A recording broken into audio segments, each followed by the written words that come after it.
अस्सलाम वालेकुम। कल से भाई तीसरा टेस्ट मैच स्टार्ट होने जा रहा है और बड़ी नज़रें हैं जी पिंडी की पिच के ऊपर कि पता नहीं किस किस्म की पिच होगी, कैसा बॉल ब्रेक करेगा। टॉस बहुत ज़्यादा जो है वो इम्पोर्टेंट है और इस पिच को देखते हुए आपने देखा कि पाकिस्तान की टीम जो है वो जो प्लेइंग 11 है वो सेम है, कोई चेंजिंग्स उसमें नहीं की गई। तीनों स्पिनर्स खेले गए। जाहिद महमूद का चक्कर चल रहा था कि शायद उसको ड्रॉप कर दिया जाए क्योंकि उसको मज़ा तो चखाया ही नहीं बिल्कुल बॉलिंग का। तो सोचा कि यार इसकी जगह कोई फास्ट बॉलर खिला लेते हैं, लेकिन ऐसा चांस नहीं लिया गया।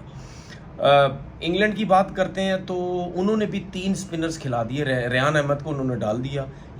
दो चेंजेस किए, दोनों फास्ट बॉलर जो हैं जो लास्ट टेस्ट मैच खेले थे उनको ड्रॉप किया गया है और उन दोनों की जगह एटकिंसन आए हैं जो फास्ट बॉलिंग करते हैं, बैटिंग भी करते हैं, और जो दूसरे फास्ट बॉलर हैं उनकी जगह पे रेहान आए हैं।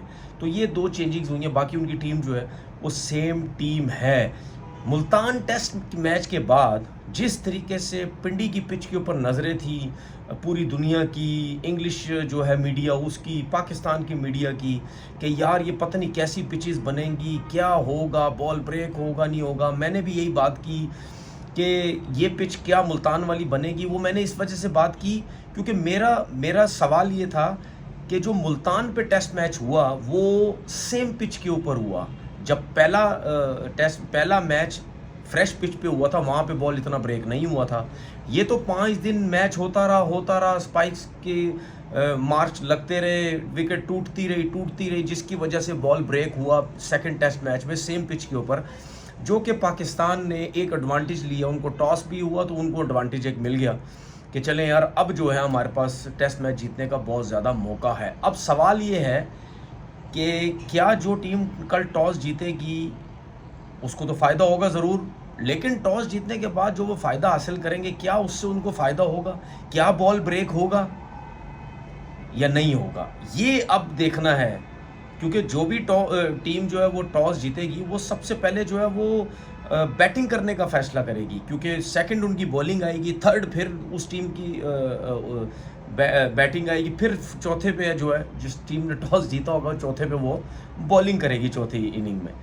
ठीक है ना। तो इस तरीके से अब जो है वो नज़रें इसके ऊपर, और जिस तरीके से पिचेस को हीटर के साथ जो है वो किया गया, हीट दे रहे हैं, पंखे लगाए हुए हैं, सब कुछ लगाए हुए। तो मैंने एक ट्वीट की, मैंने बोला भाई अगर इतनी मेहनत कर रहे हैं, हीटर्स के साथ गर्म कर रहे हैं उस पिच के ऊपर, क्योंकि ये हीट इस वजह से दी जा रही है, पंखे इस वजह से लगाए हुए हैं, बड़े बड़े पता नहीं जहाज़ों वाले पंखे लगाए हुए हैं कि पिच के अंदर जो ज़रा सी भी नमी है, ज़रा सा भी कोई पानी है या कहीं से आपको थोड़ी सॉफ्ट नज़र आ रही है, सॉफ्ट इसीलिए होती है ना कि उसके अंदर थोड़ा थोड़ा कहीं कोने खांचे में पानी फंसा हुआ होता है, उसको ख़त्म करने के लिए, ट्राई करने के लिए ये इस किस्म की जो है वो टैक्टिस हम लोग कर रहे हैं। मेरे हिसाब से तो ये भी करने की क्या ज़रूरत थी। मैंने तो ट्वीट की थी कि ओवन ले लो, एक बड़ा वाला ओवन स्पेशल बनवा लो, पिच के साइज़ का 2-3 बनवा लो।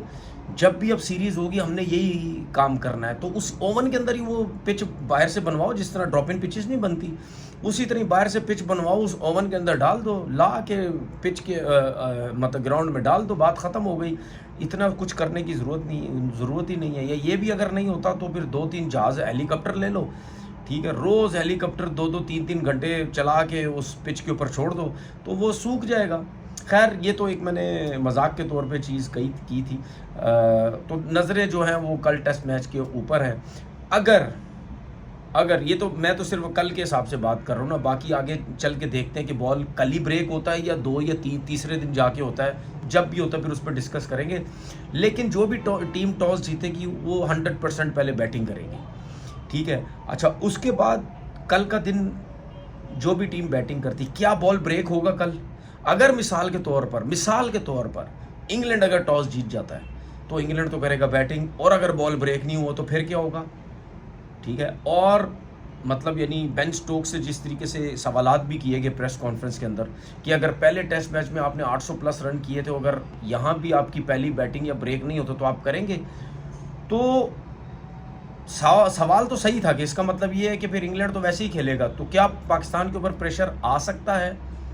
और अगर एक चीज़ मैं आपको बता दूं, अगर पाकिस्तान के बॉलर्स ने इस टेस्ट मैच में परफॉर्मेंस अच्छी नहीं दी,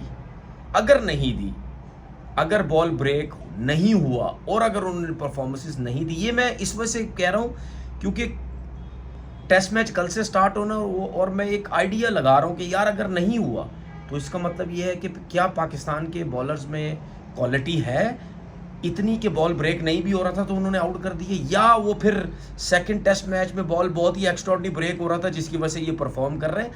ये जो क्वेश्चन मार्क है ये हमारे स्पिनर्स के ऊपर भी आएगा कि अगर बॉल ब्रेक नहीं हो रहा था, इन्होंने तो मार पे मार खाई। लेकिन इंग्लैंड का आपको पता है उन्होंने क्रिकेट ऐसे ही खेलनी है, सही है। या हो सकता है ये है कि ये जो स्विप शॉटें मारना इन्होंने बहुत ज़्यादा शुरू की हुई थी ना, सेकंड टेस्ट मैच में बॉल ब्रेक हो रहा है उस पर हो सकता है शायद थोड़ी सी वर्किंग की हो कि स्विप शॉट्स खेलें। बेन टैकेट को तो नहीं रोक सकते, उसका स्टाइल यही है।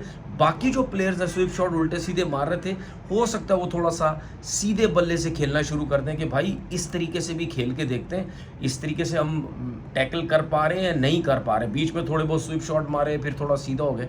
पाकिस्तान की बैटिंग की बात करते हैं, पाकिस्तान की बैटिंग आपको पता है कि सेम टीम खेल रही है, अब्दुल्ला शफीक उसी तरीके से खेलेंगे, शान मसूद थोड़ा तेज़ खेलने की कोशिश करते हैं, साइम अयूब ने बड़ी सेंसिबल, बड़ी ज़बरदस्त, बड़ी अक्लमंदी वाली क्रिकेट खेली लास्ट टेस्ट मैच में, वो भी हो सकता है उसी तरीके से थोड़ा सेंसिबल खेलने की कोशिश करें। लेकिन यह है कि जो बॉल मिलेगी वो ज़रूर उसको खेलेंगे। कहीं ना कहीं हमारी जो स्ट्राइक रेट है जो है वो थोड़ा सा बेहतर हुआ है, इकॉनमी जो थोड़ी सी बेहतर हुई है। एक टाइम था कुछ अर्से पहले हम सिर्फ 2 पे या 2.5 पे चल रहे थे, अब हम 3.5-4 तक जाते हैं, तो इसका मतलब बैटिंग थोड़ी सी इंप्रूव हुई है, डॉट बॉल्स हम कम खेल रहे हैं। तो कल देखना ये है कि जो टीम पहले बैटिंग करती है वो कैसी बैटिंग करती है इस पिच के ऊपर। अपना बहुत बहुत ख्याल रखिएगा। अल्लाह हाफिज़।